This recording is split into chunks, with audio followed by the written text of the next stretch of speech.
Hello friends, तो क्या हाल चाल। आपका सभी का स्वागत है अपने चैनल नॉलेज पीक्स पर। आशा करता हूँ कि आप सभी ठीक होंगे।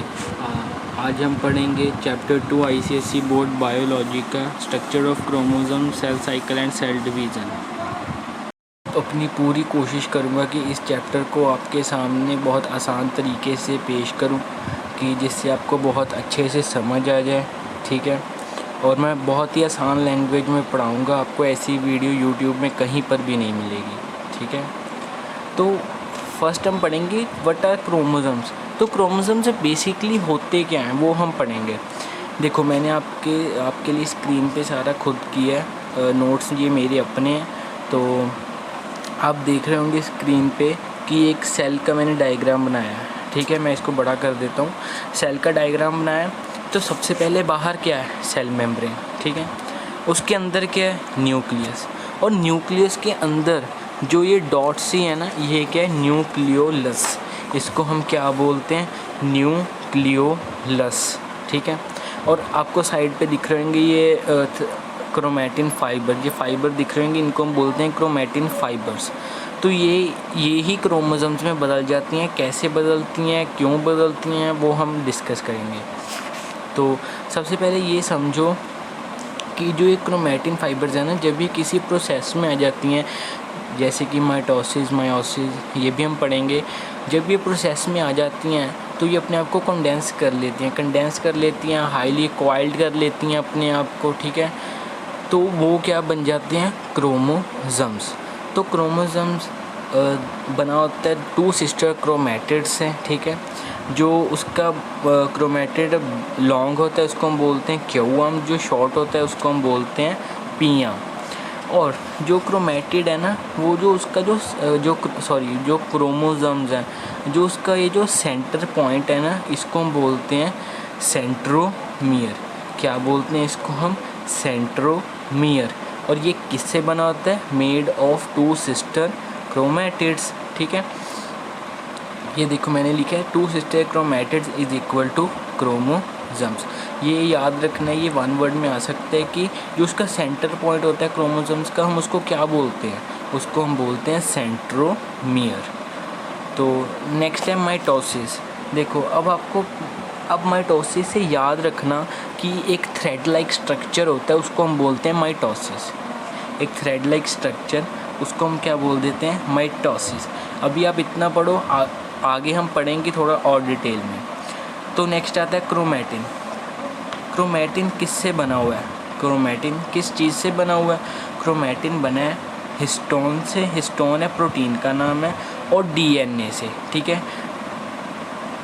हिस्टोन प्रोटीन से बना है और डीएनए से बना है डीऑक्सीराइबोन्यूक्लिक एसिड। डीएनए होता है इसमें 40% और हिस्टोन प्रोटीन होता है 60%, जो मिलके क्या बन जाता है, 100%।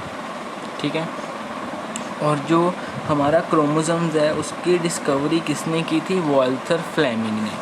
वॉल्थर फ्लेमिंग ने डिस्कवरी की थी क्रोमोसोम्स की। ठीक है, तो हम पढ़ चुके हैं कि क्रोमोसोम्स होते क्या हैं। और अगर आपको इसकी टर्म के बारे में पता लगाना है तो क्रोमोसोम होता है क्रोमा जो होता है उसका मीनिंग होता है कलर्ड, मतलब कलर्ड। और जो सोमा मीन्स जो सम होता है उसका मीन्स होता है बॉडी, जिसका मिला के मीनिंग बनता है कलर्ड बॉडी। तो अभी हमने पढ़ा था कि जो हमारा जो क्रोमैटिन है, क्रोमैटिन फाइबर है, वो किस चीज़ से बना है, 2 चीज़ों से बना है। आपको याद होगा, अभी हमने पढ़ा है।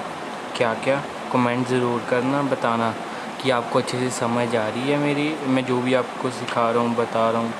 तो जो क्रोमैटिन है वो 2 चीज़ों से बना है, डीएनए और हिस्टोन प्रोटीन। डीएनए हमारा होता है 40% और जो हमारा हिस्टोन प्रोटीन होता है वो होता है हमारा 60%। मिलके हमारा क्या बन जाता है, ये 100%। और सबसे पहले अब हम इन दोनों का एक्सप्लेनेशन में पढ़ेंगे। सबसे पहले पढ़ते हैं डीएनए को। तो डीएनए का ये जो है डायग्राम है, मैं आपको शो कर रहा हूँ स्क्रीन पे। तो ये डीएनए का डायग्राम है। मैं आपको एक बार बता दूं कि मेरे सभी अपने नोट्स हैं, तो ये मैंने स्पेशल आपके लिए बनाया कि आपको अच्छे से समझ आ जाए, कि आपके दिमाग में बात ये बैठ जाए कि ये एक एक चैप्टर आपको पढ़ने की पूरा ज़रूरत ना पड़े, आपको अच्छे से समझ आ जाए। तो ये डीएनए बना होता है 2 स्ट्रैंड से। ठीक है, ये एक डायग्राम है जिसको हम बोल देते हैं स्पाइरल डायग्राम, ठीक है। डीएनए स्पाइरल डायग्राम होता है इसका नाम।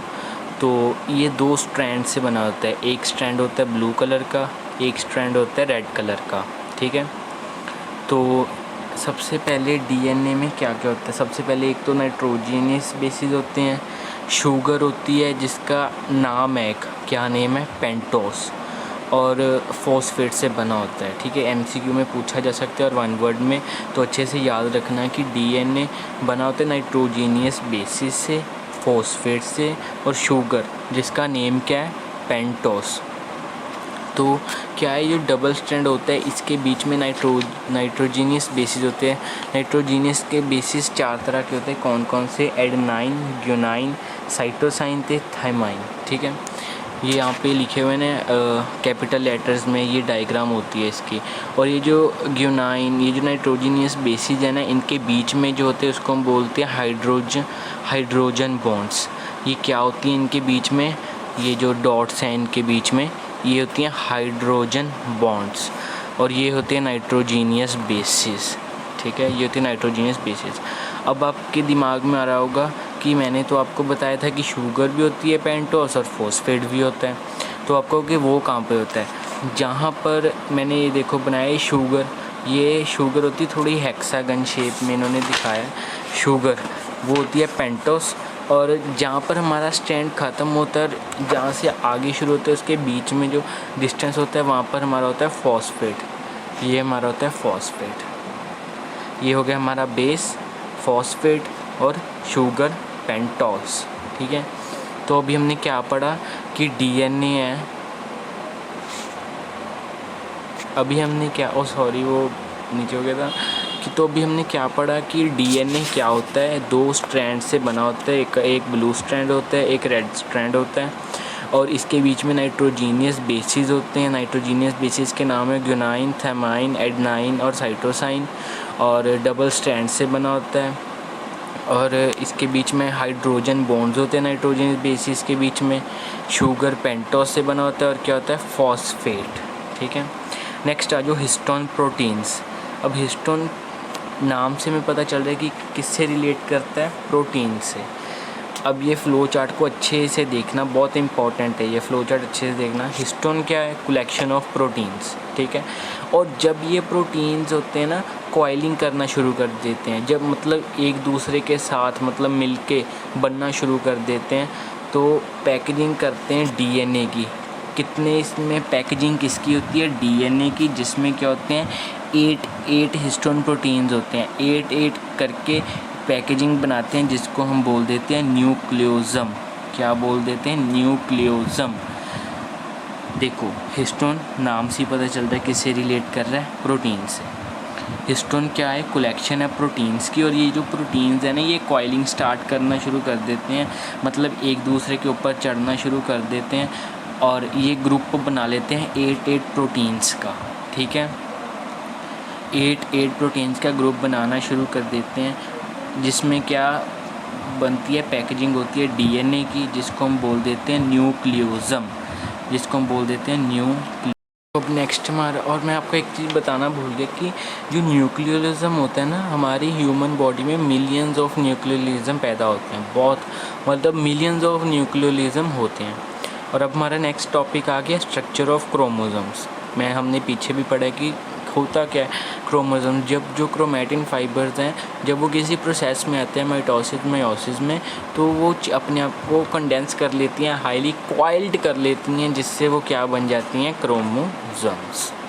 तो क्रोमोसोम्स का ये स्ट्रक्चर है। हाँ, ये इन्होंने थोड़ा माइक्रोस्कोप से किया तो ऐसा दिखता है, वैसे उसका स्ट्रक्चर जैसे मैंने आपको दिखाया वैसा ही होता है क्रोमोसोम का स्ट्रक्चर। मैंने आपको बताया था जो कि उनका जो सेंटर वाला पार्ट होता है उसको हम बोल देते हैं सेंट्रोमियर। और क्रोमोसोम्स किससे बना होता है, 2 सिस्टर क्रोमैटिड से जुड़कर एक क्रोमोसोम बनता है, ठीक है।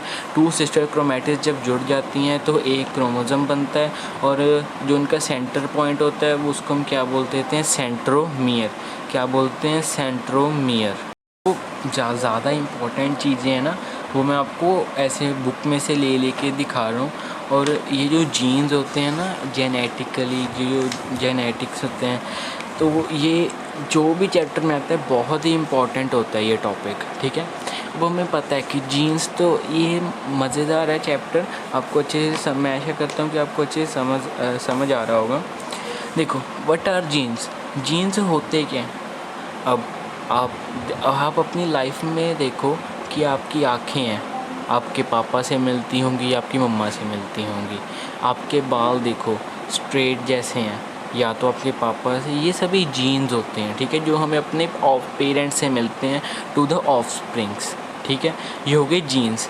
अब देखो जीन्स को हम कैसे लैंग्वेज में लिख सकते हैं, इंग्लिश लैंग्वेज में, साइंस लैंग्वेज में कैसे लिख सकते हैं। जीन्स जो होते हैं वो एक स्पेसिफिक सीक्वेंस होते हैं न्यूक्लियोटाइड्स के, ठीक है, ऑन अ क्रोमोसोम्स, ठीक है, क्रोमोसोम्स के ऊपर लाई करते हैं, सीक्वेंस होते हैं इनका एक स्पेसिफिक, और एक दूसरे के ऊपर जब हम ऐसे चढ़ना होता है तो हम उसको बोलते हैं एनकोड करना, ठीक है। हमने पीछे ही पढ़ा था कि जब 8 प्रोटीन्स जब अपने आप को एनकोड कर लेते हैं, एक दूसरे के ऊपर चढ़ जाते हैं, तो एक पर्टिकुलर फीचर जो है वो हमें मिलता है, ट्रांसफ़र्ड होता है फ्रॉम पेरेंट्स टू ऑफस्प्रिंग्स, और ये रिस्पॉन्सिबल होता है हमारे अंदर जो स्पेसिफिक कैरेक्टरिस्टिक्स आते हैं हमारे पेरेंट्स से। क्या लगता है कि हमारी जो बॉडी है उसमें सेल डिवीज़न हमेशा होती रहती है कि कभी कभी होती है कि नहीं होती है। तो इस जवाब का आंसर है कि देखो, हमें भी पता है कि जो चीज़ एक्सेस होती है वो हमेशा हमारी बॉडी के लिए नुकसानदायक ही होती है, चाहे वो जो मर्ज़ी चीज़ हो, चाहे हम उसको एक्सेस लेंगे तो भी हमारे लिए वो क्या है, डेंजरस है। हर चीज़ लिमिट में अच्छी लगती है। तो अगर सेल डिवीज़न ज़्यादा होती है तो आपको पता है कैंसर कैसे होता है, जब हमारे जो सेल्स हैं वो रैपिडली डिवाइड होने लग जाते हैं तब कैंसर होता है। अब सेल डिवीज़न भी 2 तरह की होती है, एक माइटोसिस, एक मायोसिस। अभी आपके दिमाग में एक बात आएगी कि हमें अभी तो पढ़ा माइटोसिस, आपके दिमाग में ये भी आ रहा होगा कि माइटोसिस होता क्या है, थ्रेड लाइक स्ट्रक्चर। माइटोसिस क्या होता है, थ्रेड लाइक स्ट्रक्चर। और अब माइटोसिस में जो सेल डिवीज़न है वो लीड करती है प्रोड्यूस करने के लिए डिप्लॉयड सेल, मतलब 2 सेल्स। डिप्लॉयड का मतलब 2, और मायोसिस में सेल लीडिंग करती है प्रोड्यूस करने के लिए हैप्लॉयड सेल। हैप्लॉयड सेल का मतलब 4, तो इसमें डिप्लॉयड सेल, उसमें हैप्लॉयड सेल। तो माइटोसिस हमारी बॉडी में जो वो हेल्प करती है ग्रोथ की, डेवलपमेंट की, रिपेयर की, रिप्लेसमेंट की, सेल्स को रिप्लेसमेंट, ग्रोथ, डेवलपमेंट के लिए ये हमारी हेल्प करती है। पर जो मायोसिस है वो यूज्ड होती है रिप्रोडक्शन में, ठीक है। तो हमें पता है रिप्रोडक्शन के नाम से ही पता है हमें कि इसमें कंपल्सरी होता है कौन कौन मेल एंड फीमेल गैमीट, ठीक है, कंपल्सरी होते हैं मेल एंड फीमेल गैमीट। और जो माइटोसिस है उसमें जो सेल डिवीज़न उसमें जो वो होती है, नंबर ऑफ़ क्रोमोसोम्स होते हैं वो सेम रहते हैं, ठीक है। कितने होते हैं टोटल, 46 क्रोमोसोम्स होते हैं। और जो मायोसिस है इसमें हाफ़ नंबर हो जाते हैं, इसके हाफ़ नंबर ऑफ़ क्रोमोसोम्स होते हैं, 2 पेयर बन जाते हैं 23 के, ठीक है। फिर इसमें 1 पेरेंट सेल होता है और 2 डॉटर सेल प्रोड्यूस करता है, और इसमें 2 पेरेंट सेल होते हैं मेल एंड फीमेल गैमीट, और वो क्या प्रोड्यूस करते हैं, 4 डॉटर सेल। नेक्स्ट टॉपिक आ जाता है सेल साइकिल। तो मैं आपको सेल साइकिल से आपको एक पता चल रहेगा कि साइकिल होता है, वो सेल का जो साइकिल उसको हम बोलते हैं साइकिल। तो साइकिल हो गया जहाँ से शुरू हुआ, ठीक है, वहाँ से चलते चलते फिर वहीं पर पहुँच गया। अब मान लो मैं आपको एक आपकी लाइफ टाइम की जो एग्ज़ाम्पल दे देता हूँ। मान लो आप छोटे होते हो पहले साइकिल चलाते हो, फिर थोड़े बड़े होते हो फिर बाइक चलाते हो, फिर उससे थोड़े बड़े होते हो फिर आप गाड़ी चलाते हो, फिर ऐसे जब आपकी एज होती है फिर आपको बीमारियां लग जाती है, आप बीमार हो जाते हो, डॉक्टर के पास जाते हो, तो डॉक्टर आपको क्या रिकमेंड करता है कि हेल्थ ठीक करने के लिए क्या चलाओ, साइकिल। तो फिर वहीं पर पहुंच गए ना, पहले साइकिल चलाया, फिर मोटर बाइक, फिर गाड़ी, फिर बीमार हुए, फिर वहीं पर पहुंच गए साइकिल पे। तो ऐसी ये एक सेल साइकिल है सेल्स का। तो इसमें सेल साइकिल में 2 फेसेस होते हैं। एक तो होता है non dividing face. Non dividing face को हम रेस्टिंग फेस भी कह देते हैं, जिसका नाम है इंटरफेस। और एक डिवाइडिंग फेस होता है जिसको हम कह देते हैं एम फेस, और सिंपली माइटोसिस, ठीक है। और ये माइटोसिस में डिवीज़न होती है, 2 तरह के होते हैं ये, कार्योकाइनेसिस और साइटोकाइनेसिस। कौन कौन से एम फेस में जो डिवाइडिंग होती है फेस की, उसको हम सिंपली माइटोसिस भी कह देते हैं। माइटोसिस का से इसका नाम पड़ा है एम फेस। और आगे इसकी डिवीज़न में दो तरह के होते हैं, एक कार्योकाइनेसिस, एक साइटोकाइनेसिस। कार्योकाइनेसिस का आप ऐसे याद रख सकते हो, जब न्यूक्लियस की डिवीज़न होगी तो वो क्या होगी, कार्योकाइनेसिस। अब जब साइटो मीन्स जब साइटोप्लाज्म की डिवीज़न होगी तो उसको हम बोलेंगे साइटोकाइनेसिस, ठीक है। कार्योकाइनेसिस जब न्यूक्लियस की डिवीज़न होगी, साइटोकाइनेसिस जब साइटोप्लाज्म की डिवीज़न हो। डायग्राम है ना, ये बहुत इम्पोर्टेंट है, ठीक है। अब इसमें साइकिल के बारे में ये बताया हुआ है, ये सेल साइकिल का वो है डायग्राम है। ये जो फर्स्ट ग्रोथ फेस है ना, फर्स्ट ग्रोथ फेस यहाँ पे लिखा है G1, इसको हम बोलते हैं G1। जो सिंथेसिस फेस होता है, जिसमें जो DNA सिंथेसाइज करने लग जाता है और जो क्रोमोसोम्स होते हैं वो डुप्लीकेट होने लग जाते हैं, ये होता है सिंथेसिस फेस। और जो सेकंड ग्रोथ फेस होता है वो होता है G2, ठीक है, G2। मैंने आपको अभी बताया था कि जो माइटोसिस होते हैं वो दो तरह में होते हैं डिवीज़न इनकी, एक होते हैं हमारे साइटोकाइनेसिस, एक होता है कार्योकाइनेसिस, ठीक है। कार्यो से हमें पता है जब न्यूक्लियस की डिवीज़न होगी, और साइटोकाइनेसिस से हमें पता है जब साइटोप्लाज्म की डिवीज़न होगी। अब कार्योकाइनेसिस में ये सभी होते हैं, 4 फेस होते हैं, कौन कौन से, प्रोफेस, मेटाफेस, एनाफेस और टेलोफेस। अब हम इनकी फर्दर करेंगे, पहले हम इसको समझते हैं ये है क्या। तो जो G1 होता है उसमें क्या है, RNA जो और प्रोटीन है वो सिंथेसाइज होने लग जाता है, और जो मिटोकॉन्ड्रिया है वो डिवाइड होता है, और क्लोरोप्लास्ट भी इसमें डिवाइड होने लग जाता है। सिंथेसिस फेस में क्या होता है, DNA ज़्यादा होता है और क्रोमोसोम डुप्लीकेट करने लग जाते हैं, पर अटैच होते हैं एक दूसरे के साथ। अब सेकंड ग्रोथ फेस में क्या होता है, मोर RNA ज़्यादा हो जाता है, प्रोटीन्स और सिंथेसिस होने लग जाते हैं, ठीक है। ये था हमारा सेल साइकिल। जितने भी फेस थे ना कार्योकाइनेसिस की, जैसे इंटरफेस, प्रोफेस, मेटाफेस, एनाफेस, टेलोफेस, तो वो मैं इनकी डायग्राम मैं आपको बताऊंगा और अच्छे से एक्सप्लेन करूंगा कि जिससे आपको अच्छे से समझ आ जाए। तो इंटरफेस जो होता है ना वो रेस्टिंग फेस होता है, ठीक है। आप इसकी डायग्राम देख लो कि इसको लेबल भी कैसे किया हुआ है। जो वो ऊपर सबसे पहले होता है सेंट्रोसोम, ठीक है, जिसके अंदर क्या होता है, सेंट्रियोल्स, ठीक है। और पिंक के अंदर पार्ट वो है साइटोप्लाज्म, जो अंदर थ्रेड्स हैं वो है क्रोमैटिन थ्रेड्स, ठीक है। वो ब्लू कलर का क्या है, न्यूक्लियस। और अंदर मैंने आपको सबसे पहले वीडियो के आपको डायग्राम दिखाई थी ना सेल मेम्ब्रेन वाली, वैसे ही देखो न्यूक्लियस के अंदर क्या होता है, न्यूक्लियोलस, याद रखना न्यूक्लियस के अंदर क्या होता है, न्यूक्लियोलस। ये एनिमल सेल है, ठीक है। तो इंटरफेस से होता है रेस्टिंग फेस, ठीक है। तो नेक्स्ट हमारा आ गया प्रोफेस। प्रोफेस दो तरह का होता है, अर्ली प्रोफेस जिसको A कहते हैं, और B होता है लेट प्रोफेस। अर्ली प्रोफेस में क्या होता है कि जो सेंट्रियोल्स होते हैं ना, वो आप देख ही रहोगे, जो सेंट्रियोल होते हैं वो ऊपर की तरफ हैं, देखो, ठीक है। तो हाँ, जो सेंट्रियोल्स हैं वो ऊपर की तरफ हैं, जब ये है अर्ली एनाफेस, ठीक है। तो लेट एनाफेस में क्या होता है कि ये मूव कर जाते हैं सेंट्रियोल्स, और ऑपोजिट पोजीशंस पे आ जाते हैं, ऑपोजिट पोजीशन में आमने सामने आ जाते हैं। और इस स्टेज को हम कह देते हैं लेट प्रोफेस। ऊपर वाली थी अर्ली प्रोफेस, नीचे वाली है लेट प्रोफेस,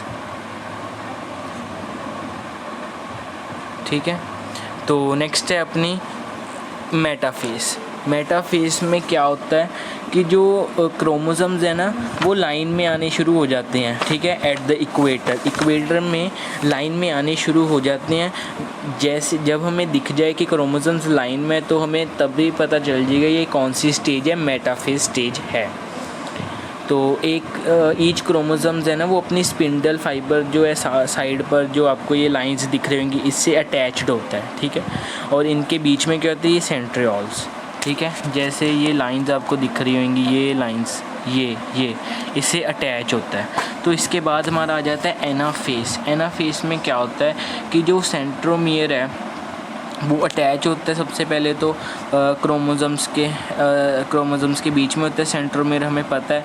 और इसमें क्या, इस स्टेज में क्या होता है, जो क्रोमोसोम्स होते हैं वो एक दूसरे के आमने सामने होते हैं, मतलब आमने सामने भी होते हैं और क्लोज टू ईच अदर होते हैं अर्ली एनाफेज में, ठीक है। बट जो लेट एनाफेज है उसमें क्या होता है, दूर दूर चले जाते हैं। जब दूर दूर जाते हैं तो इनमें एक फरो लाइक स्ट्रक्चर आ जाता है। फरो लाइक स्ट्रक्चर हम इसको बोलते हैं, this is furrow like structure, आपको दिख रहा होगा, इसको हम फरो लाइक स्ट्रक्चर कह देते हैं, ठीक है। तो नेक्स्ट है हमारी टेलोफेज, जो कि हमारी लास्ट स्टेज होती है। टेलोफेज में क्या होता है कि इसमें दो जो है ना हमारे sets of chromosomes, daughter chromosomes बन जाते हैं दो। इसमें स्पिंडल फाइबर होती है, इसमें न्यूक्लियोलस होता है, फरो लाइक स्ट्रक्चर होता है, फरो लाइक स्ट्रक्चर, और साइड में इसके सेंट्रियोल्स होते हैं, और ये जो आपको दिख रहे होंगी लाइन्स होती हैं स्पिंडल फाइबर्स। और ये डिवाइड होते हैं 2 डॉटर सेल्स में, ठीक है। 2 ये देख रहे होंगे आप, 2 डॉटर सेल्स हैं, ठीक है। साइटोकिनेसिस आपको पता है, डिवीज़न ऑफ साइटोप्लाज्म। छोटा सा हमारा टॉपिक था जो मैं आपको बताना चाहता था कि देखो, मेल के पास क्रोमोसोम होता है XY और फीमेल के पास क्रोमोसोम होता है XX। जब मेल का एक X क्रोमोसोम्स और फीमेल का एक X क्रोमोसोम जब मिलते हैं तो क्या डॉटर होती है, और जब मेल का Y क्रोमोसोम्स और फीमेल का X क्रोमोसोम मिलते हैं, फ्यूज़ होते हैं, तो क्या होता है, सन। अब ये माइटोसिस और मायोसिस का डिफरेंस बिटवीन है, तो मैंने डिफरेंस बिटवीन आपको पहले भी बता दिया था, सारा आपको दिखा दिया कि ये एप्लॉयड होते हैं, यहाँ पे ये डिप्लॉयड होते हैं, यहाँ पे 2 डॉटर सेल होती है, इसमें 4 डॉटर सेल्स होते हैं, ठीक है। इसमें नंबर ऑफ़ क्रोमोसोम सेम रहते हैं, इसमें पेयर बन जाते हैं, ठीक है, 23 के। तो इसमें सब कुछ वही है, आप एक बार पढ़ लेना इसको। तो अब हमने माइटोसिस के बारे में तो बहुत पढ़ लिया है ना, मतलब एक्सप्लेनेशन में पढ़ लिया। अब मायोसिस को भी एक बार एक्सप्लेनेशन में पढ़ लेते हैं, जिसको आपको अच्छे से समझ आ जाए।